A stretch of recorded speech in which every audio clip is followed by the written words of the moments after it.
Now, someone who can perhaps shed some light on this is Marco Forgione, Director General at the Institute of Export and International Trade. Any sense from your members about how advanced it is and when we can expect this border to be actually functioning properly? Look, the ambition to have the best border, most digitally advanced border by 2025 is admirable, one we fully support.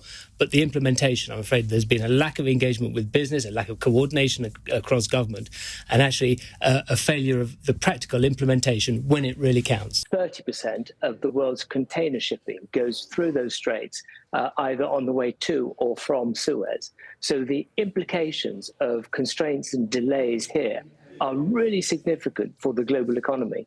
The tectonic forces of geopolitics are at play. The global supply chain is being weaponized. And so we need fora like the WTO to really address the challenges that we face.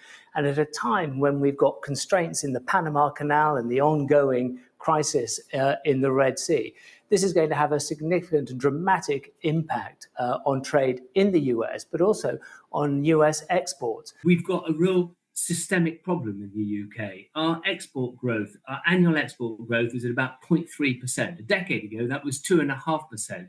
30 years ago, that was at 5%. And these aren't just ephemeral figures. They have a real impact. President Xi has potentially more to lose because the Chinese economy is so export-oriented. The manufacturing drive has been export, looking particularly at the US. And if that is removed, we're going to have to see much more direct action from President Xi to shore up domestic capability. We're going to have to see defensive measures taken by other nations and other markets to protect their domestic production capability. So you enter a world whereby tariffs become the norm as nations seek to not just defend their domestic production capability, but also to secure their domestic marketplace.